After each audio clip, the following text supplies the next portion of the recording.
Bonjour à tous et bienvenue dans Regatta. Cette semaine, nous voici à Lorient pour le lancement du maxi trimaran Spindrift 2 juste derrière moi.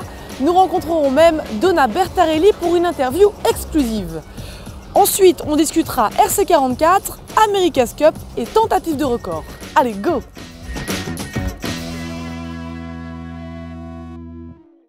Alors comme vous pouvez le voir, Spindrift 2 est maintenant sorti du chantier, mais il était encore tout à l'heure pour la conférence de presse à l'intérieur du hangar. C'est aussi là que j'ai pu rencontrer Donna Bertarelli. Rencontre. Spindrift Racing, c'est 3 bateaux.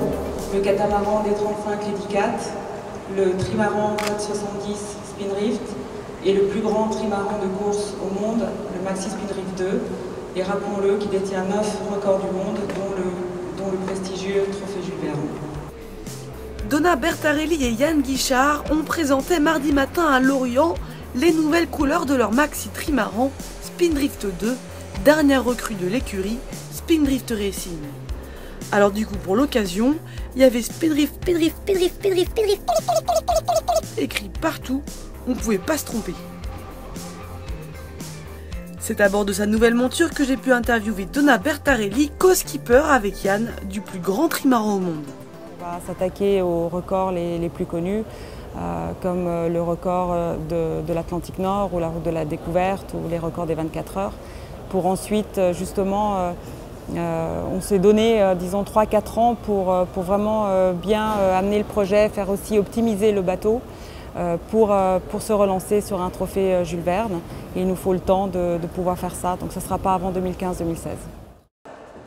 Et le scoop du jour, c'est une tentative en solitaire pour Yann sur la route du Rhum. On est en train d'étudier la possibilité, déjà en interne, de voir qu'on est en train d'étudier un nouveau gréement qui, de toute manière, ce nouveau gréement serait pour le trophée Jules Verne. Donc, disons, les adaptations qu'on apporterait au bateau, on est en train de voir si tout ça, on peut aussi profiter de tout ça pour s'aligner sur la route du Rhum.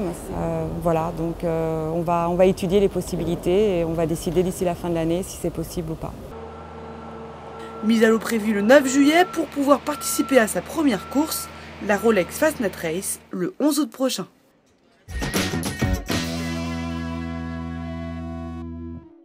Les gardes-côtes américains ont donné leur accord. La Coupe de l'America pourra bien se dérouler dans la baie de San Francisco à partir du 7 juillet. Enfin normalement, parce qu'avec la Coupe, on ne sait jamais. Depuis la mort en mer d'un équipier d'Artemis et l'établissement de 37 nouvelles recommandations de sécurité, on attendait encore le feu vert des Coast Guard américains pour savoir si oui ou non la Coupe de l'America pouvait avoir lieu dans la baie de San Francisco. Ces règles ont donc bien été acceptées par les Coast Guard, mais elles ne font pourtant pas l'unanimité chez les challengers. Les Néo-Z et les Italiens en contestent quelques points. Il leur faudra pourtant se mettre d'accord avant le début des régates. La première journée de course devrait avoir lieu le 7 juillet et ce sont eux-mêmes qui s'affronteront, Emirates Team New Zealand et Luna Rossa.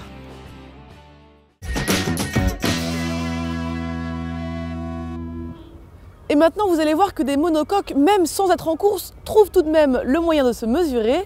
C'est le cas de Safran et Energa qui se livrent en ce moment une vraie bataille. Ils tentent de décrocher chacun le record de l'Atlantique Nord.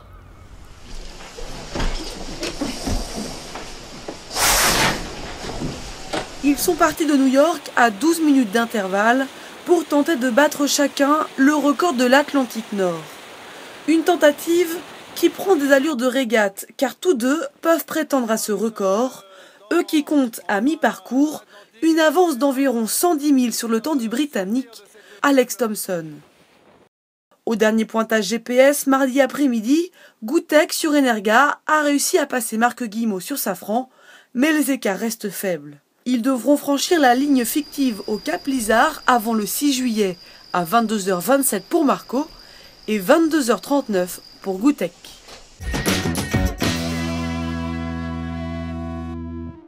Sur le circuit RC44, maintenant, très belle victoire de Team Aqua. C'était sur la Sweden Cup. Après un début de rencontre dans des vents plutôt faibles, c'est dans 20 nœuds de vent que se sont conclues les 2 dernières journées de la Sweden Cup, étape du circuit RC44.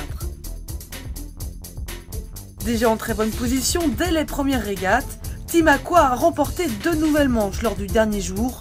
Il s'envole donc au général des courses en flotte. Derrière lui, Synergy et SG Racing.